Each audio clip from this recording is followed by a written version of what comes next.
So welcome everyone to the first Merit Education Rounds at the start of the 2021 academic year. If you are new to Merit, we are a community of scientists, educators, and innovators who often collaborate to create new knowledge, to improve health professions education, and improve patient care. You can learn more about our community, our scientists, even more about our speaker today if you go to merit.mcmaster.ca. You may have seen the message pop up, so please note these events are recorded as we archive our education rounds.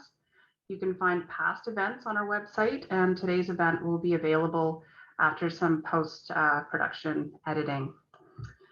I'll be your host and also moderate the discussion at the end. So if you have questions, although I will leave it up to the speaker as to how to facilitate that, we usually ask people leave their questions till the end, and then you can either unmute or share your questions through the chat. I'm Sandra Montero. I'm one of the full-time education scientists at Merit, also the Director of Scholarship at the Center for Simulation-Based Learning. I'm really grateful that you've all chosen to spend an hour with us this evening, especially if you're in Southern Ontario. I hear this may be the last sunny evening we get for a while. There's going to be buckets and buckets of rain headed our way. Don't say that, Sandra. You're going to get everyone off the call.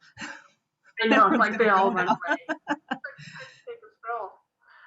Well, you can plan that in after this talk, because Sarah can be really motivating and energizing. So you might just want to walk off that energy after. Well, I will take a moment to acknowledge the land that we live and work on.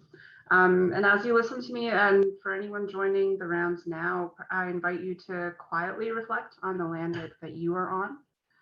Acknowledging the land is an Indigenous practice that recognizes and respects the legal and spiritual relationship that Indigenous peoples have with their territories.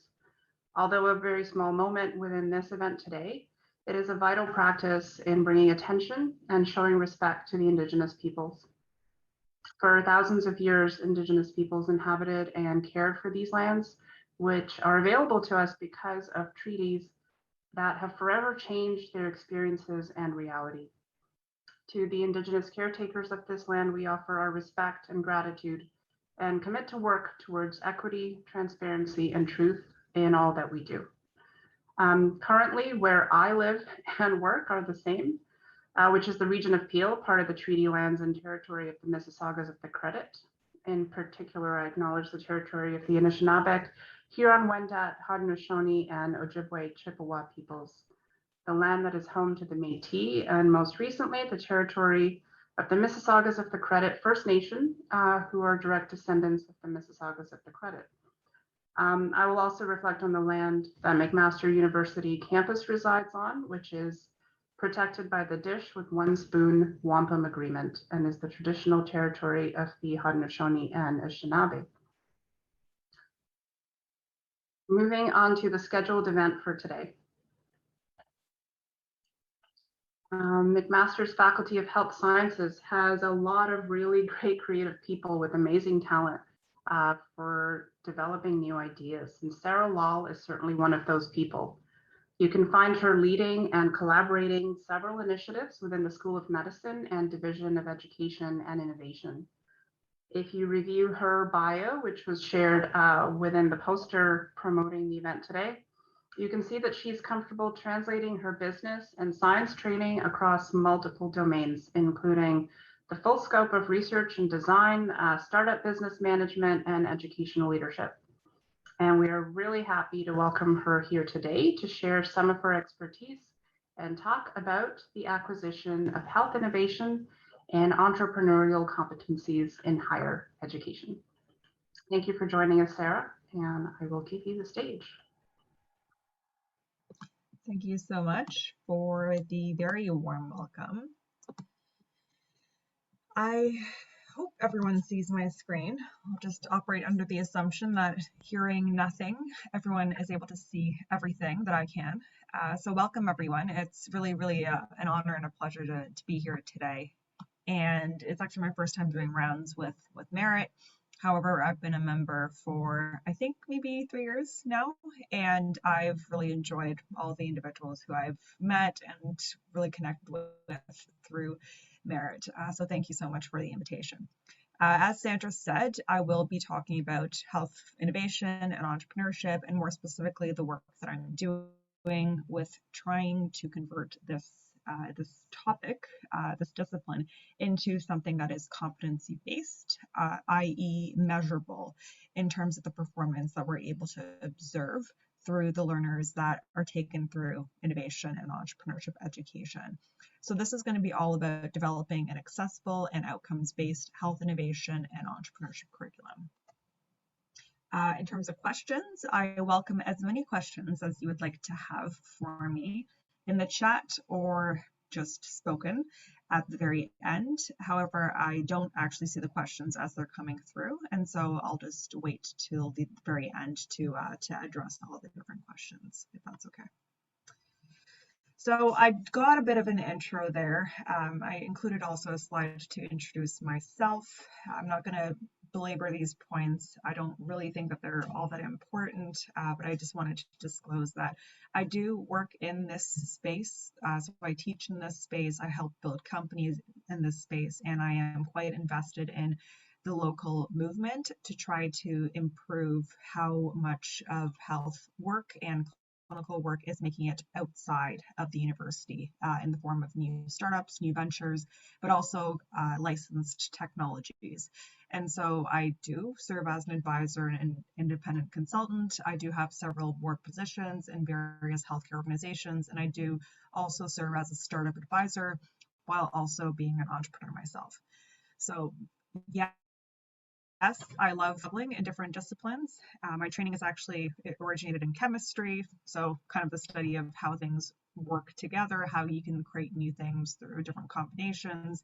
And so moving forward from there, really went into a few different areas, including clinical research, business, engineering, and most recently law. So really interested in all the different pieces that need to come together for health innovation to really make an impact within our spaces. Now, this is a bit of a joke, so a summary slide.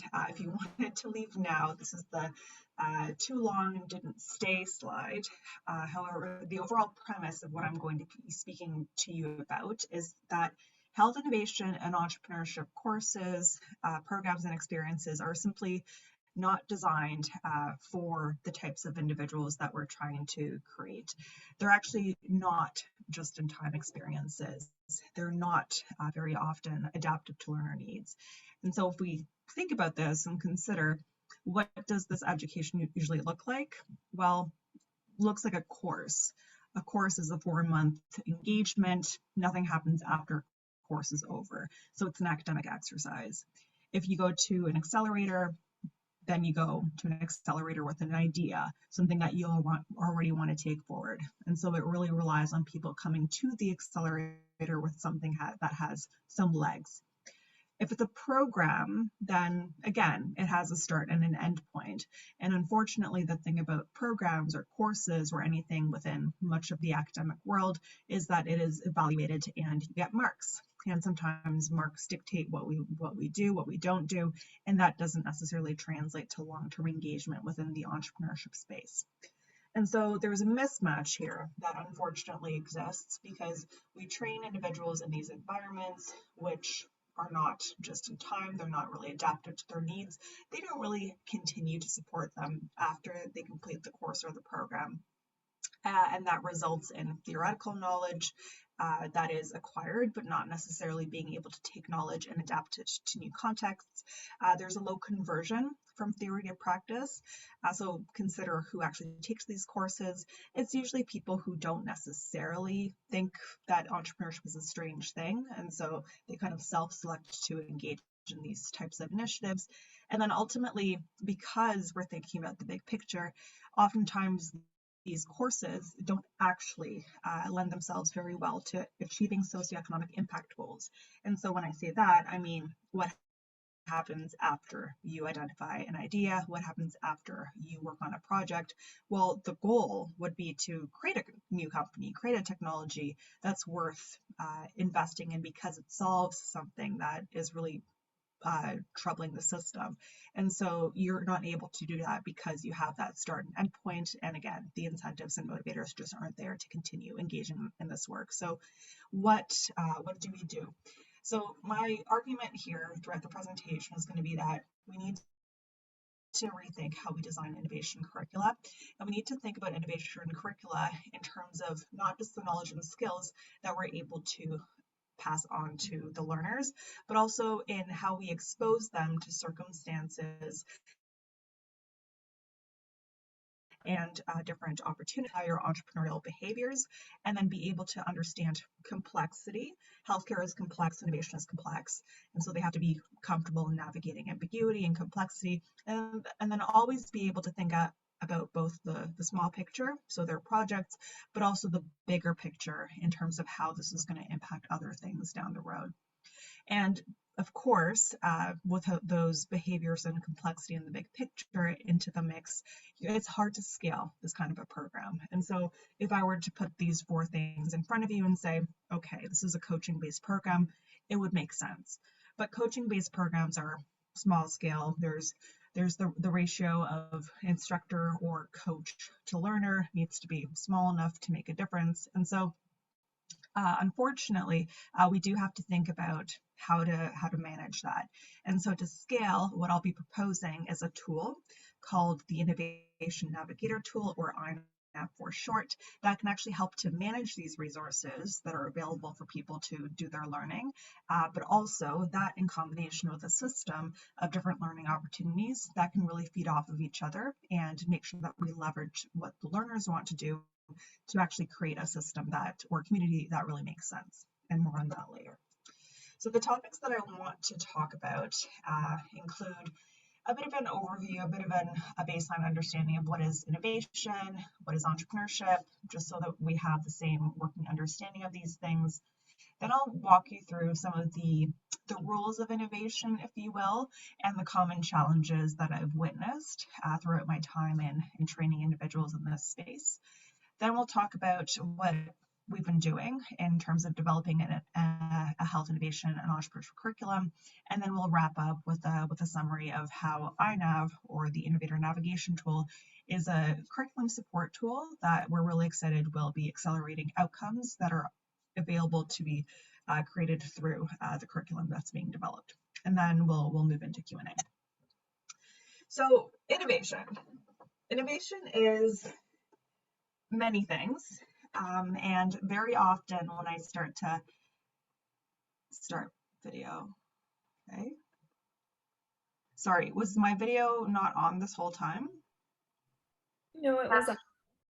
Yeah, it was. Sorry, you were spotlighted and you weren't on, but I wasn't sure if you were trying to reduce the load on presenting. Yeah. Well, it's okay. I don't really mind either way. But so innovation is many things, but innovation can be met with a lot of positivity at the beginning. And whenever it's met with a lot of positivity, it's not that I don't enjoy it. It's mostly that I think that sometimes that is misconstrued, because many people get very excited and they start talking about, oh, this is amazing. This is going to be so much fun. I'm so excited. And it's going to be easy. That's the underlying subtext, that, oh, everyone's doing it. And so this is going to be something that I'm also going to engage in and take part in this community that's doing all this great work. Now, in my opinion, I'm not saying that innovation is terrible. It's a bit of a joke on this slide, but the innovation is really something that is misconstrued as being more simple and more easy to articulate than what it actually is. So fundamentally, innovation is about creation of new value, right? So you're trying to do something new, you're trying to solve a problem that exists. Perhaps there's a solution already, but it's not good enough. Perhaps there's no solution at all. Perhaps it's a bigger, more hairy problem where you're trying to eliminate something and just create something in its place. But the thing about innovation is that it's the consequence of a lot of not knowing what you're doing. So if you're thinking about it, when you're trying to think of something that would require you to solve it, how do you usually come about it? Usually you come about it through a lot of research or experience in a space. You come across a frustration or something that is not really thought about, hasn't been figured out before. And so in that space of not knowing, you actually go in circles very often. Sometimes you go back and forth. Sometimes you think you're onto something, then you're like, oh wait, hold on, someone has already figured that out. And so the act of intentionally trying to find a problem to solve for innovation is hard. So it's very often depicted as what I have here on the slide in front of you. It is a squiggly line that keeps going in nonsensical patterns until finally you come across something, you've overcome all this emotional roller coaster of things that have been happening to you, but you come across something and there's a concept and you say, okay, great, perhaps this is something that's worth pursuing. Maybe it doesn't end up being good, but let's just say that you've got to something that's worth pursuing. And so in theory, this should work. And so you've got some clarity, you've got some focus, maybe you've got some excitement there, and you start to think about exactly what needs to be true about whatever you've designed as your concept to solve the problem that you've identified as being important. But that's just the beginning. And this is, of course, messy. This is, of course, something that in retrospect is fine and kind of funny to look at on the slide. But when you take people through an experience and you have them going through this curriculum, even if it's a 4-month course, and if they've spent 2 months in this kind of zone of really not knowing if they're making progress or not making progress, it is not a positive thing for them.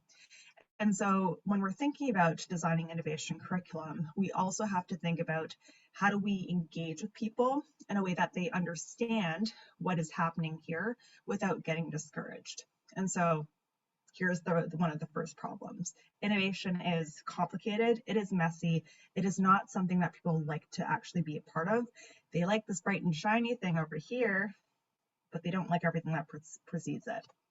So there's a lot of innovation programs, a lot of programs like the Stanford Biodesign program. They actually teach people to go through that initial part of the process to go from research through to innovation.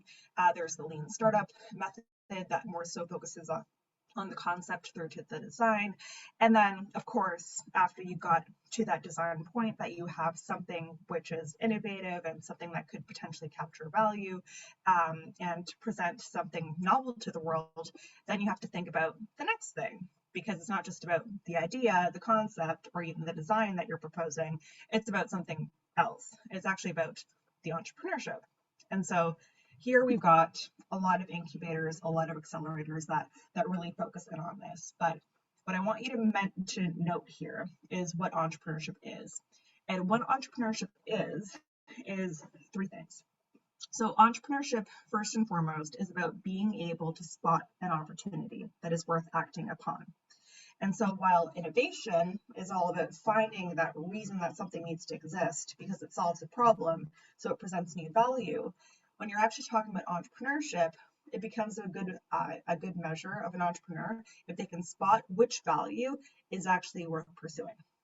So just because you're solving a problem does not mean it is better than what else is out there. It does not mean that there are no solutions already there that will, for whatever reason, not because of only performance, be more appealing to the population that it serves. So first thing is, are you good at spotting opportunities? Is it a rare value creating opportunity that you're looking at? The next thing that entrepreneurs need to have is strategic thinking. So they need to be able to understand, so we've got something, it's not being done before, and it presents something that is an opportunity that I want to pursue. Now, am I able to build a moat around this? Am I able to actually create some sort of structure, some sort of legal protection, some sort of competitive advantage here, which I can use to my benefit to actually be able to take this to the next step? And then afterwards, first, foremost, so out of those 3 things, an entrepreneur needs to be a resource hacker. An entrepreneur needs to be able to sell things in a way that gets people excited, that gets people funding them to continue doing their work, and also gets people on board to try whatever they're proposing for the value that they would get. And so beyond that, you also need to be able to create partnerships, get different supports in place. And so you're trying to organize everything to exploit that value that you originally identified as being a worthwhile opportunity. So we're thinking about innovation and entrepreneurship education. We're thinking about all these things, right? Resource hacking, strategic thinking, opportunity spotting, but we're also thinking about someone who's able to go through the treacherous path of actually finding an idea in the first place. So that's a lot of things. Now, here we go. So we know what innovation and entrepreneurship is now, but here's the thing. We don't actually all need to be innovators. Weird, right? So when I first present things to people, because they often come, they're excited about health innovation, but then they are met with, oh, innovation's not very easy. There's all these different components, but you don't have to be an innovator. All you have to do is really understand what innovation is all about, how terrible of a process it can be for people, and then equip yourself with enough knowledge, enough skills in the space for you to not be an obstruction to innovation. And I think that's important because a lot of us come into conversations with entrepreneurs, with innovators, and it's like, what are you talking about? I don't understand where you're coming from. You don't understand the systems. What do you mean you want to have conversations and try to understand how things work? So it seems like more of a burden. And so this is a challenge sometimes for innovators because they want to understand what they're working with. But what I try to teach people is you cannot not understand innovation because you need to be able to not impede progress. Innovators are very important, and you have to be able to work with them and understand your own organizations and your own teams well enough to be able to help them kind of navigate their way through to identifying opportunities and then testing out different things as they come up with them. The second thing that I say is a rule of innovation, and this could be controversial, but expert opinions are not the only thing. And so a lot of us are highly trained within specific domains. We've been trained for many, many years. We've worked within specific organizations for a long time. And so we are stuck in a certain way of thinking. That's not to say that we're completely stuck. We can't change, but sometimes when we look at things for the first time or when we consider a new idea, we're actually not open to it. So one of the things that I teach people when they go through the curriculum is I teach them how to actually go through and consider all of the different inputs that expert opinions have, but I have to teach them how to unlearn that process of accepting expert opinions as the truth. Because it's an input, it's a perspective, but when you're actually trying to create a game-changing idea, you're trying to change how things are done. You can't go off of everything that people know already. Sometimes you have to push the boundaries by considering how else you could interpret the current situation or information that's being presented to you. The next thing that people need to learn is to sell the vision and sell the idea.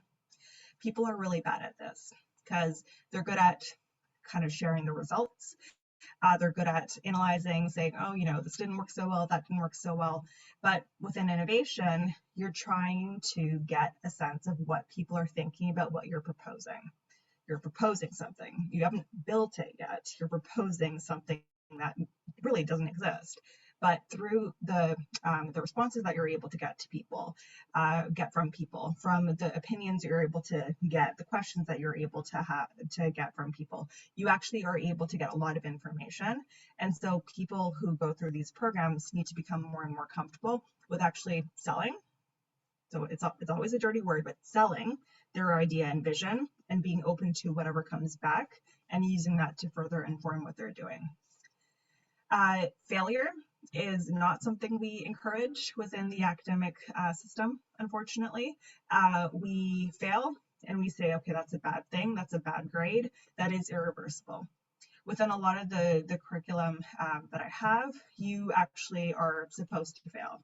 There are multiple opportunities for you to take on a project, an assignment, do a pitch, and so you always get feedback, but you're not always being graded in an irreversible fashion.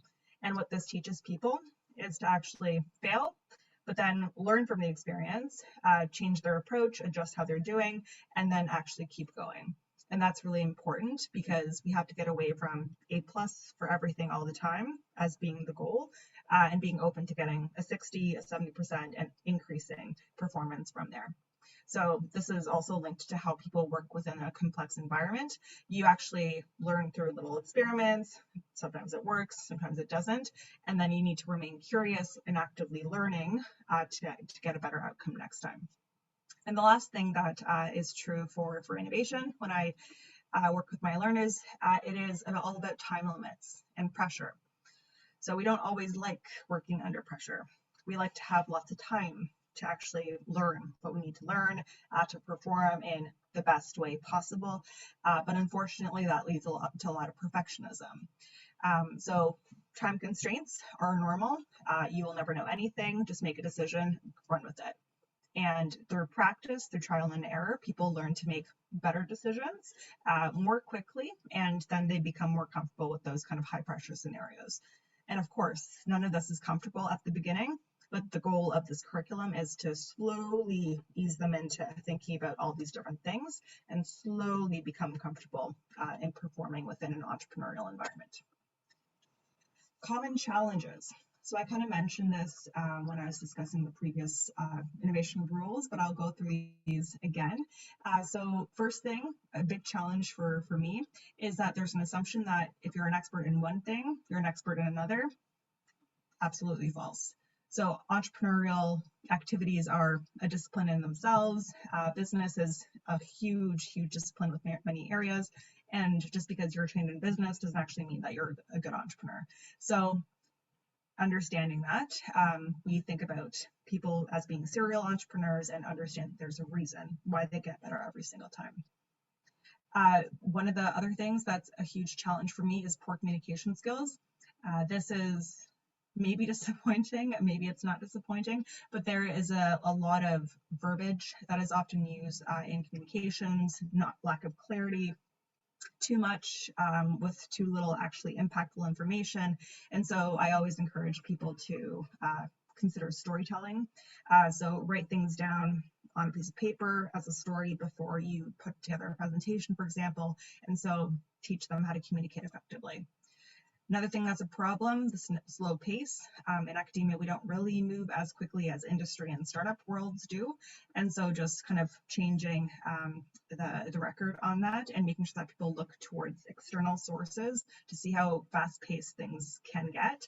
And this is important, especially if you're in a competitive environment and you need to make sure that you're not overtaken by someone else who might be working on the exact same thing. So it's always ASAP. It's never 2 months from now. It's always ASAP. Everything needs to get done. And that's the switch in mentality. Another challenge is, again, the desire for perfection, low risk tolerance. You need to learn how to calculate risks and understand that not every risk is worth being very hesitant about. So understanding how to do an impact analysis with risk is something that we do very quickly. And then the last two are staying in your own head for too long. It's bad, don't do it. Talk to people about ideas and solutions that you're thinking of as quickly as possible.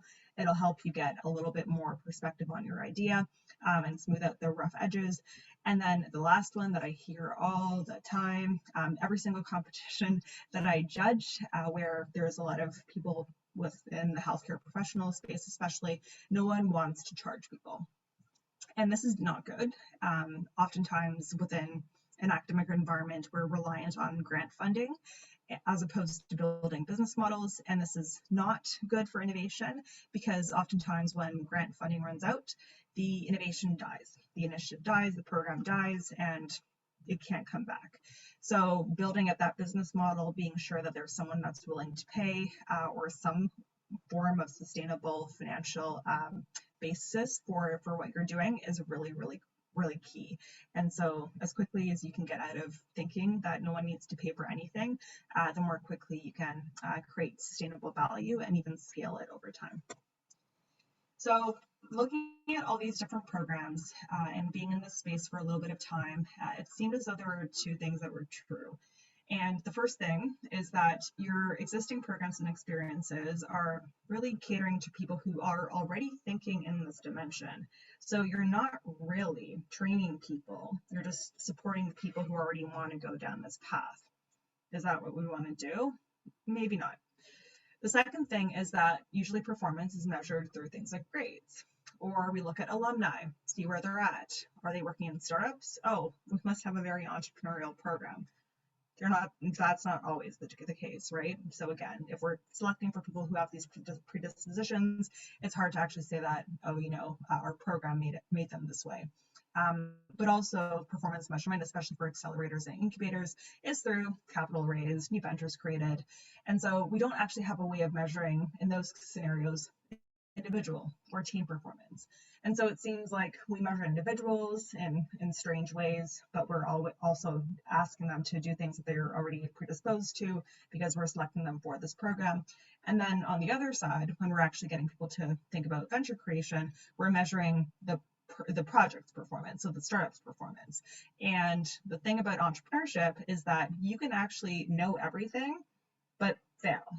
And you can know nothing and be successful. Weird. But it's something that happens in entrepreneurship all the time. You're lucky, you get a really good advisor, you're able to make the right call, the right connection, you get funding because perhaps you're in a space that's a hot topic at the time. So lots of venture capital is going in the space for cannabis a few years back, anything artificial intelligence related. And so that's a really complicated way of looking at performance. But what if we could actually measure performance in real time? And what if we could actually flip it so that we can measure individual and team-based performance through the projects that they do, but also through the evaluation tools that we use in the courses and the programs that we run. So let's look at the first thing first. So how are we going to be truly teaching people how to think in entrepreneurial ways, innovative ways over time? How do we create these people? So I mentioned before that it's all about teaching them not just the knowledge and skills, it's actually about teaching them behaviors and about navigating complexity and the big picture as well. And so for those last two things, as you can imagine, hard to scale, but the way that we do this is through providing with role models, so mentorship, simulations, so they go through case studies and in low-risk environments with their group members, and we also give them a lot of coaching. And so that does help us enforce the rules of innovation, that does help us minimize the challenges that I discussed previously, and that does in fact help them change their patterns of thinking and create a supportive and competitive community at the same time, but hard to scale. And so teaching people how to roll with it, so teaching them how to smooth the edges on their ideas and really have their wherewithal or the grit to keep going even when everyone else is slowing down is really the key here. So how do we find people who have not as much inclination as someone who's already going to become an entrepreneur, okay, but someone who is interested enough to pursue this kind of an opportunity, and how do we help them grow and become more innovative, become more entrepreneurial, and join a community of like-minded people to actually be able to create some change in this space. So how this has kind of all come together is through a level-based system. And so remember, I've been doing this for a couple of years, and I've been kind of trying through different experiments, different types of workshops, different types of courses, different types of programs to understand what exactly people need. And also remember that I teach mixed groups of people. So I teach people from a range of programs, undergrad, grad, medical residents, medical students. And so everyone somehow needs to be treated through a process that works. So the level system is actually related to something that some of you may know, which is the Inev framework. And what I'm doing is I'm taking people through and trying to get them to understand things in a simple fashion. So being able to understand how things work in a step-by-step approach, and then progressively moving them through to more complicated environments where they actually have to apply the knowledge and the skills to problems, but not too complicated yet, where they have projects with templates, they have different case labs they have to complete.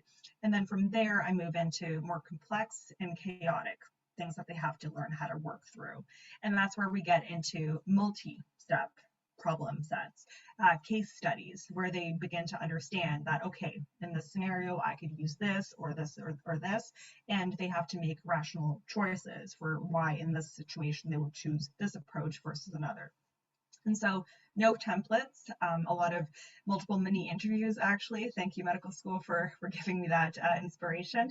And so just more and more immersive, but also more and more ambiguous. And so you have to, again, be able to navigate through complexity and be able to make decisions without necessarily someone hand-holding you throughout the whole time.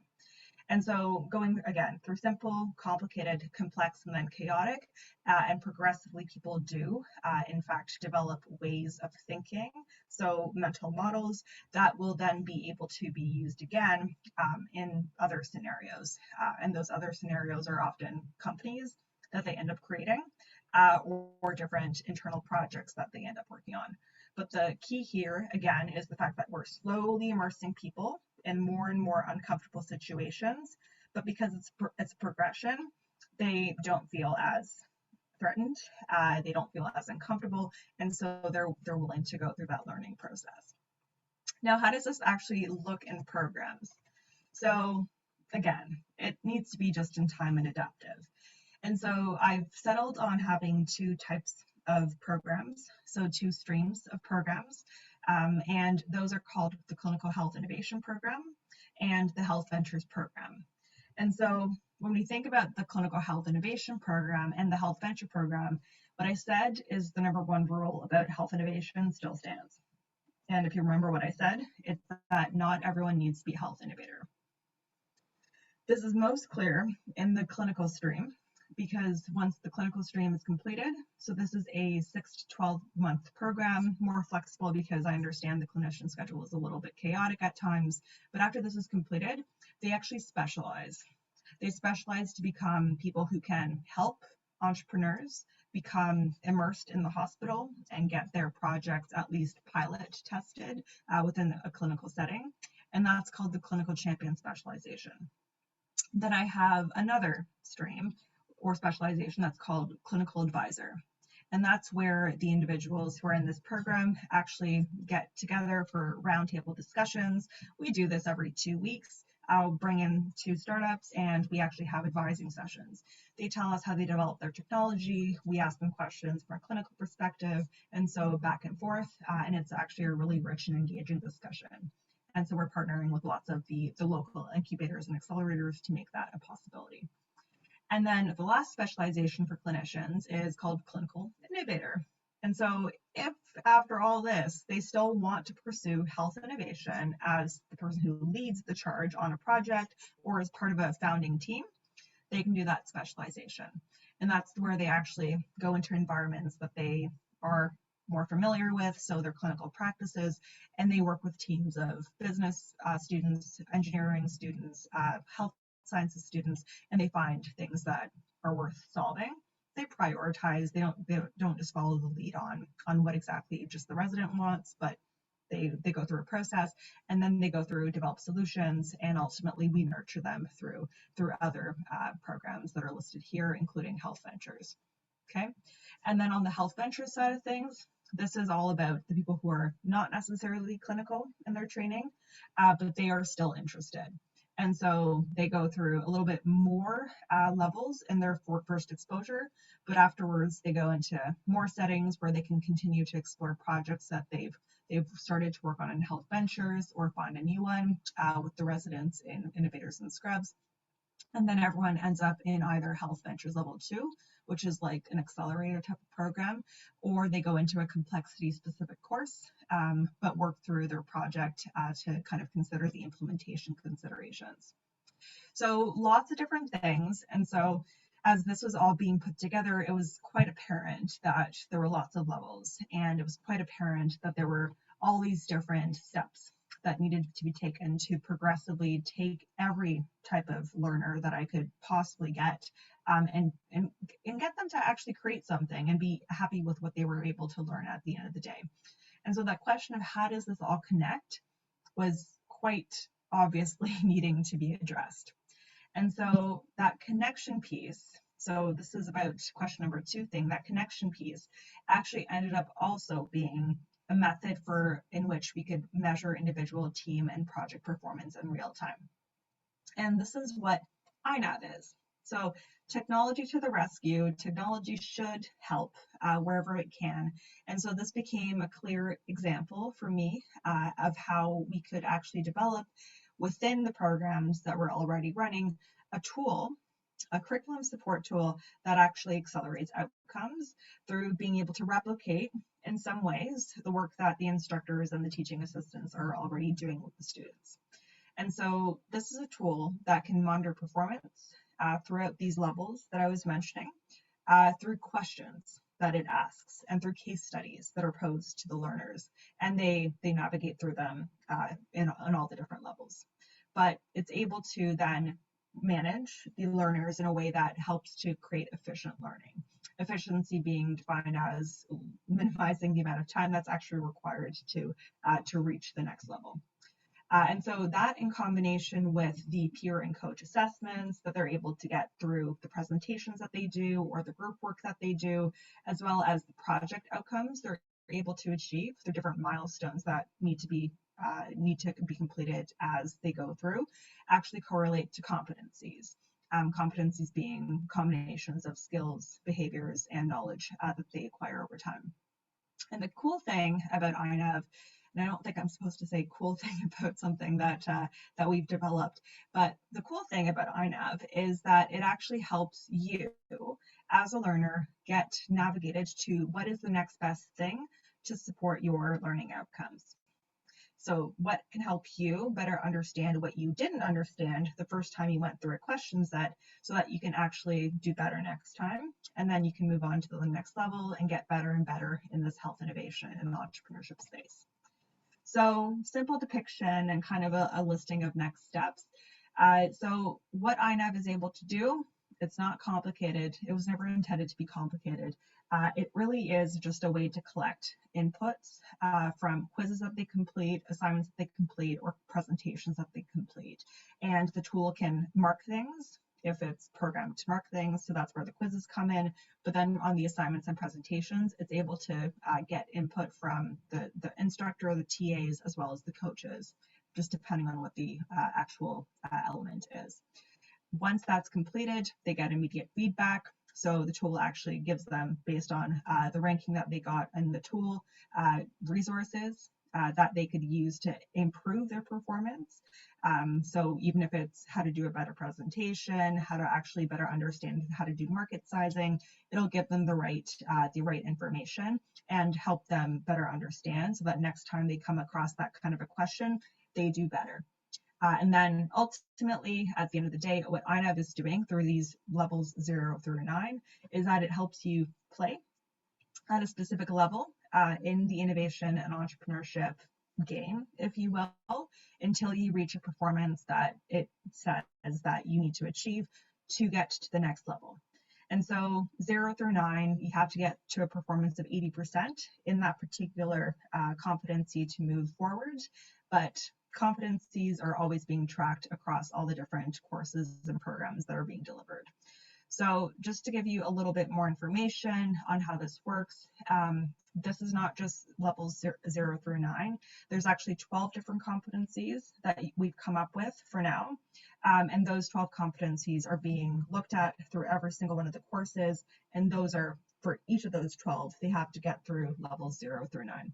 So on the back end, it is a bit more complex, but on the front end, people get their outcomes, they get a dashboard with their performance, and again, the resources and information that helps them improve how they're doing in that domain that they're not the best at yet, so that they do better next time. Now, we did just 2 days ago actually get higher up approval for a larger competency-based study that we're doing. And so we're actually doing interviews with entrepreneurs, health entrepreneurs and innovators across North America. And well, using that information to understand exactly which competencies we have to tackle. There are studies already out there around competencies for innovation and entrepreneurship, but no one's really focused on healthcare. And so we're trying to tease out what are the unique competencies needed for those who want to innovate in this space. And then what we're also doing in this fall is we're running a beta test of the iNav tool. So we've developed an amazing prototype that actually is it was launched yesterday, so everything's happening in real time. But it's able to assess and evaluate the learners in my class. So we have about 74 students in the class, and it's able to measure their performance across a bunch of questions, and then push them towards the resources that we've established are going to be helpful. We're going to be meeting with the students approximately once every 2 weeks, just to get a better sense of what's working, what's not, and make refinements to the tool as we go. This is basically just a modified quiz for them at this point, and so we're just trying to see if it works effectively, and how the tool can actually be optimized by sending different resources or resources in different sequences to be most supportive to their learning. Something that we're also exploring is gamification. So one of my favorite examples for a tool for learning that is quite helpful and fun to use is Duolingo.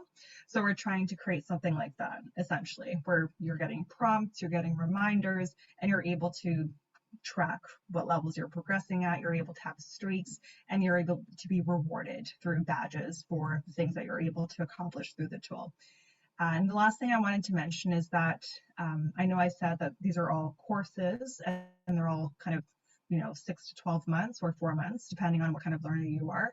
We are currently trying to modularize them, and the dream is to have lots of micro and nano credentials that are able to be delivered to you through the iNav tool. And so it's literally just an app and a web-based platform that you can use for learning. It can push you towards different resources to enhance your performance, and then couple that with some experiential courses with us, and you have everything that you need to be successful as the next health innovator or entrepreneur. Now, I do want to say special thanks. I'm not sure if they're online, but I could not do this without the amazing help of students. And so I wanted to give a special thanks to Hannah. So she's a PhD student right now, but she's been extremely supportive and helpful throughout the whole process of putting together iNav. Como as well is a business student at Ivy, and she has been very helpful. She was with us for the summer. And Kavya is actually doing her thesis on competency-based education, and she's going to be running the study where we do all those interviews to better understand health innovation and entrepreneurship competencies.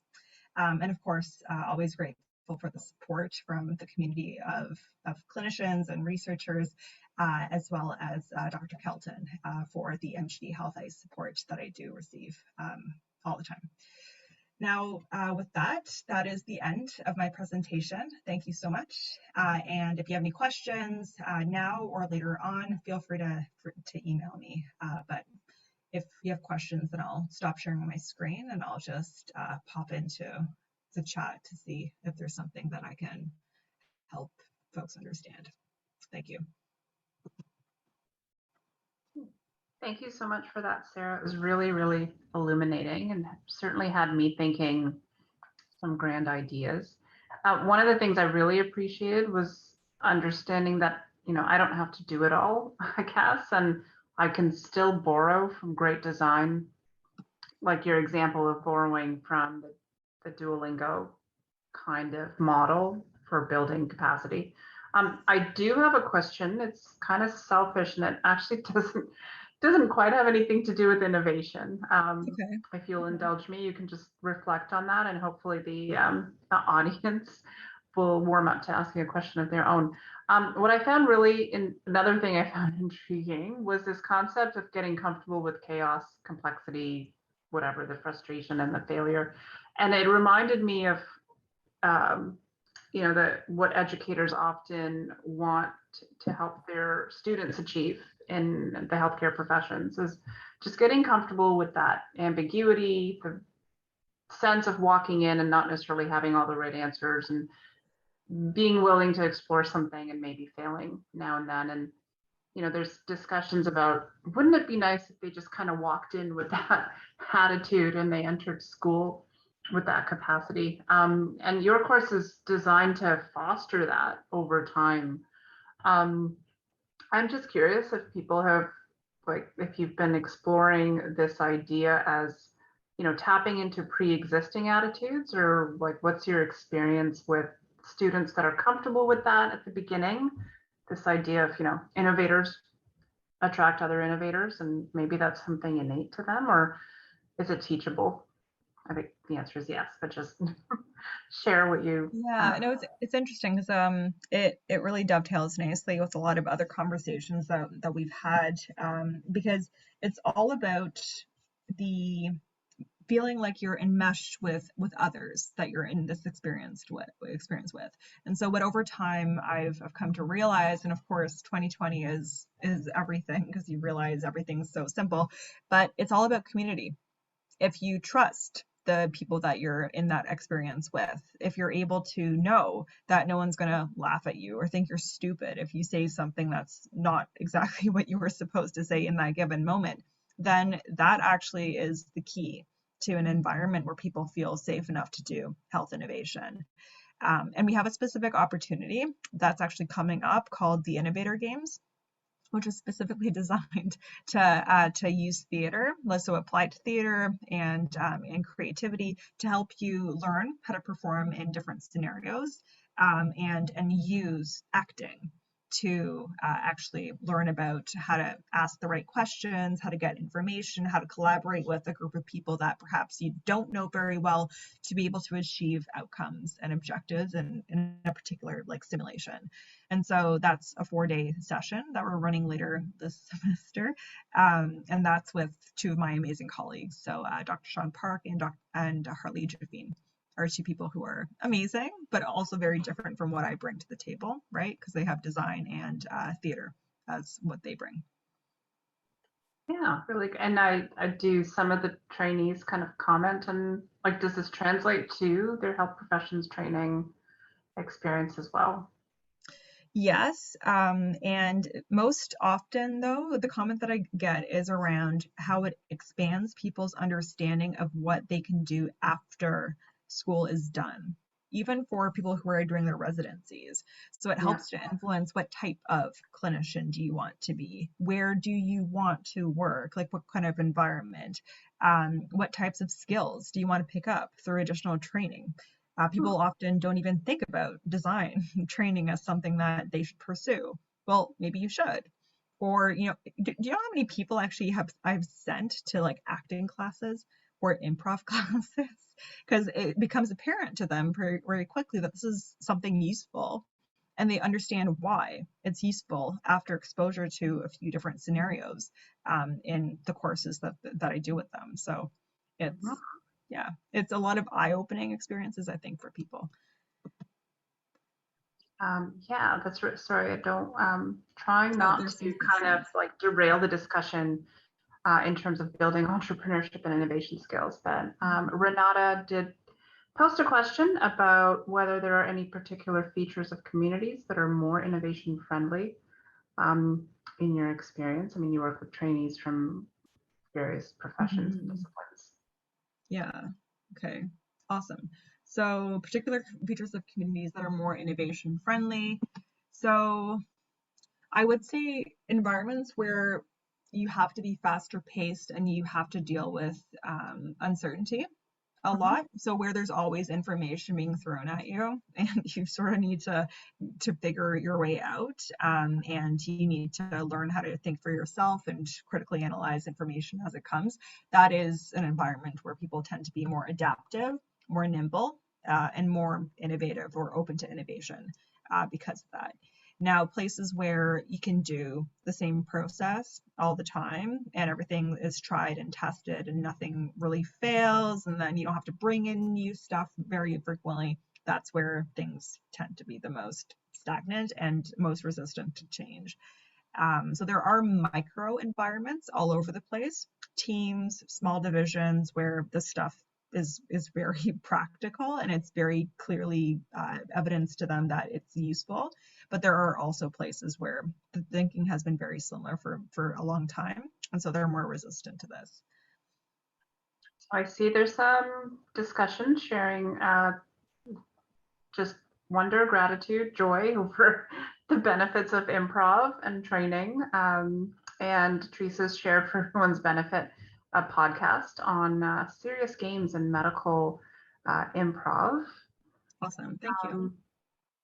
Yeah, sorry, I had a question just on the top of my head. So Anita, what do you mean about great training for the grad students, like the entrepreneurial education? Or yeah, I'm guessing you're talking about the entrepreneurial education plus the improv training? Yeah, exactly. Because when I was in grad school, most people wanted to not be in academia. Like most people don't end up in academia. And we would always talk about career paths, and there would be people that would come in, who had sort of like industry careers, but the one gap was always entrepreneurial kind of folks, because there was people that wanted to learn about that skill set, and there was no one ever to speak to that kind of that particular path. So yeah, I just think that there's interest in it, and they would really benefit from training and just learning about what's possible too. Yeah, thanks. I just remembered my question. As you were talking about the various communities and sort of the settings where, the practice may be more standard and like routine, and if there aren't reasons to necessarily innovate your way out of problems, there still could be benefit from just sort of rethinking how things are done. And if no one's realized that there are some gaps or weaknesses. Have you seen any strategies for kind of sparking that interest, trying to change the culture? Like you said, not everyone has to be that innovator. And if you feel like you have to be that person, that's like overwhelming. So any suggestions to people wanting to change the workplace around them? Yeah, so I mean, you can be the champion, right? And so if you're an internal champion, that's literally all that an entrepreneur or an innovator really needs to be able to start to get their message across. So as long as you're a person who can champion on the inside and you have the connections and the power to sort of move things in their favor, that's all it takes. Get a conversation going, start to schedule little conversations. You can do some low risk experiments just to see like, oh, if we change this little bit, like would it work better? And you can start to slowly edge people towards being a little bit different and more flexible and adaptive in how they're thinking about things. But it is hard if you're the only person, because it feels very lonely. I know, but it's possible. It just takes more time and more kind of strategic kind of thinking about how you would edge people and who you would edge in that direction. Yeah, and it does sound like this is the ideal settings for having a mentor or someone outside of yourself to provide coaching, feedback, encouragement, especially if failure is part of the process. So maybe not ideal for kind of taking it on all by yourself. But if you had to, are there any self-assessment tools or tricks for checking in that if people did feel like they were the sole champion, they could rely on? So we actually, I'm not sure which course would be the best for this, but it sounds as though perhaps the complexity thinking course, so the entrepreneurial leadership and complexity thinking course, is all about managing chaos, but also being able to reframe value and reframe arguments for change. And so if you want to take that course, there's no assessment tools per se to like see if you're a good change agent that I'm aware of. But if you want to take that course, it's all about working through case studies, and you're encouraged to bring a project in, and that project could be a change management project that you have for your division or for your group. So we can help you navigate that. Thank you so much. I see there's another resource that Inga shared, a scoping review on the use of improv, if anyone's interested. Awesome. And I will thank Sarrah once again for sharing her time with us today and talking about innovations and entrepreneurship and what it takes to get them going. And thank you all for joining us.